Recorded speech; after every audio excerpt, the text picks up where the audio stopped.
We're going to talk about this past weekend's home finale against the Cajun Field against South Alabama, and the Florida Atlantic head coach of the Raging Cajuns, Mark Hudspeth. Thanks, guys. Glad to be standing here after a big win this past Saturday. Very proud of a group of seniors that have taken this team and absolutely demanding that we finish very strong. I was very proud of the way the seniors played. I was very proud that we was able to get every senior involved in the game on Saturday night. That was very rewarding, especially I guess it started with the team running out when they introduced all the seniors, to see the welcome that our fans gave each senior. And so many fans showed up for that, and that really meant a lot, because that was the last time that these guys are going to play in Cajun Field. Guys that's been entertaining our fans and winning games for them for a long time. You know, Blaine Gaucher's, the Brett Bears, Harry People, Siobhan Lawson's, and the rest of the seniors. That meant a lot to them. And then the ovation they gave Blaine Gaucher when he entered the game, I thought was pretty special. And then for his first touchdown pass to be our first pass to be a touchdown, I thought was pretty fitting. And then, you know, Jobus Walker got to score his first touchdown since he was a freshman, and just seeing some guys wrap up their home careers on a positive note was rewarding as a head coach. I thought our football team continues to improve. I tell you, like I said earlier, about 4 weeks ago, I felt like we were starting to hit our stride, and now we're playing pretty good football. Offensively, I think we're playing as well as we have at any point this year. Terrence Broadway, you can no longer look at him as a first-year starter or a backup or a guy that's just played sparingly. He looks like a guy to me that could be in the running to me for being one of the best quarterbacks in the conference.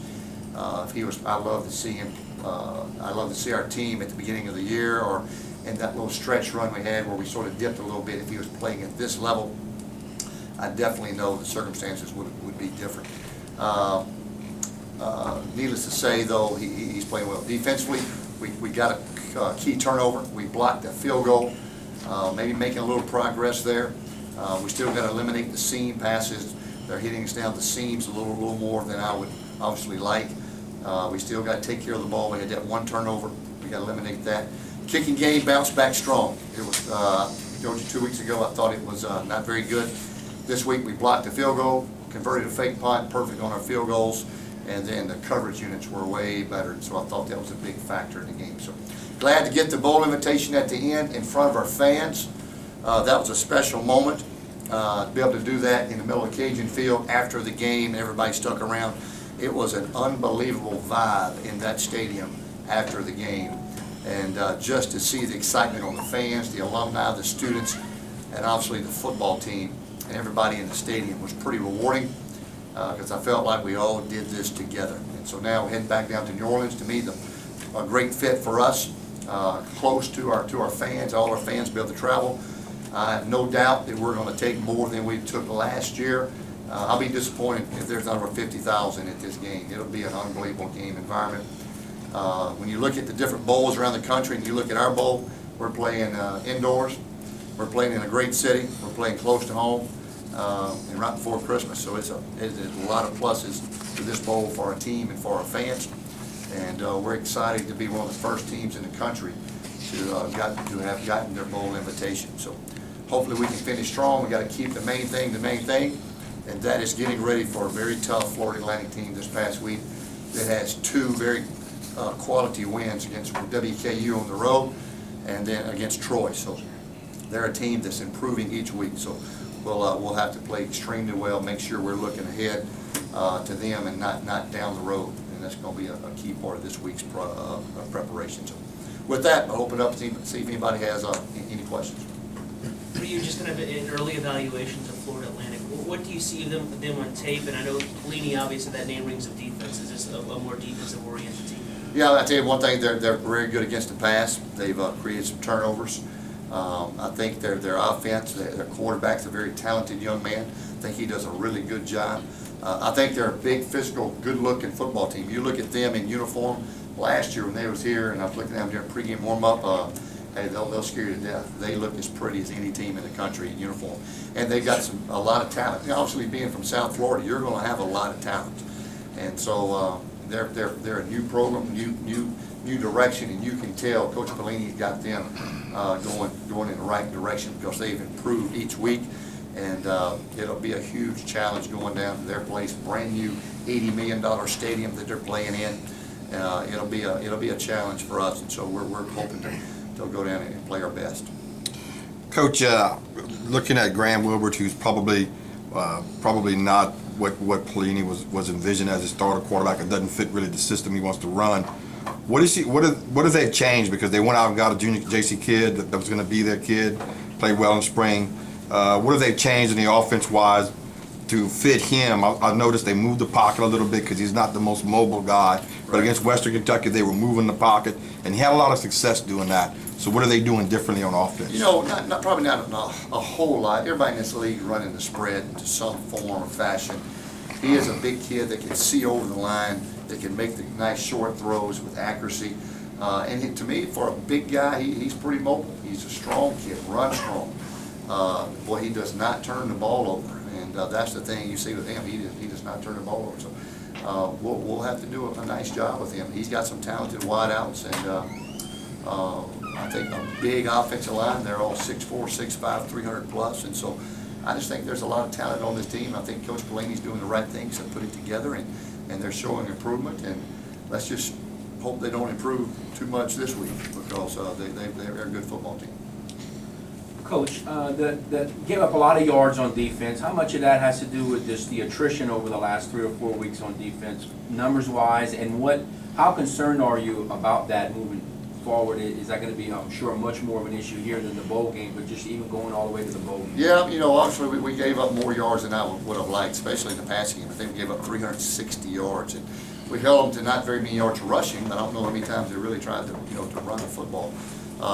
They hit us. We've got to eliminate some seam throws. We gave up some big plays, especially the first play of the game. We've got to start faster defensively. That's the last 2 out of, I think, 4 or 5 games we've given up a big play on the first play of the game.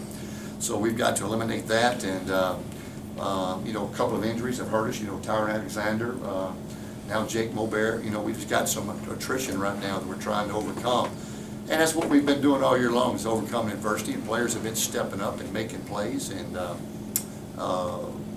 whenever they've been called upon, they've been doing a nice job.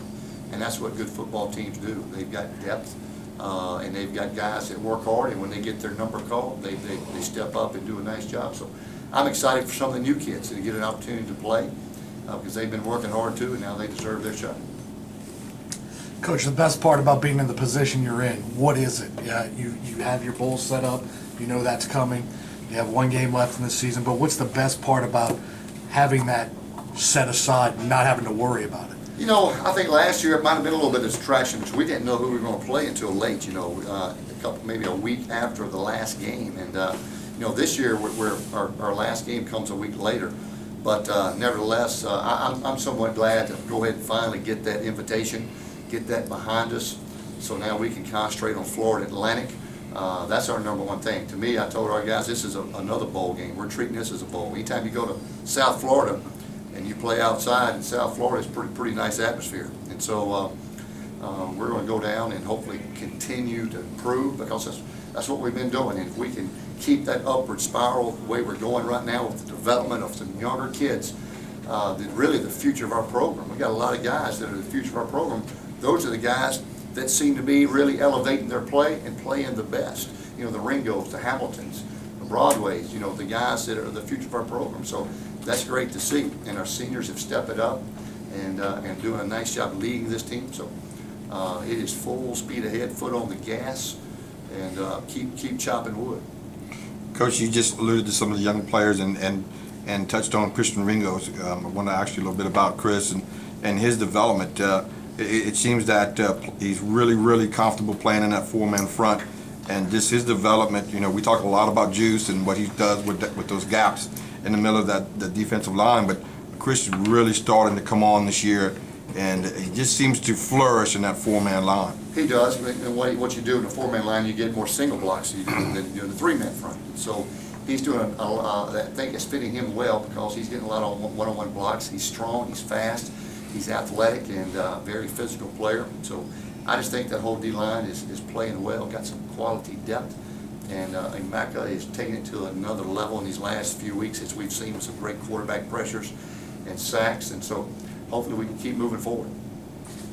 Coach, how much does Javon, from what you saw in this one game in film, what does he open up for you on offense? Because it seemed to have a pretty good impact there. Well, what you do there is you don't have to worry about who's on what side. You know, we can run our offense without having to flip people to one side or the other, or hey, bring somebody over for certain plays.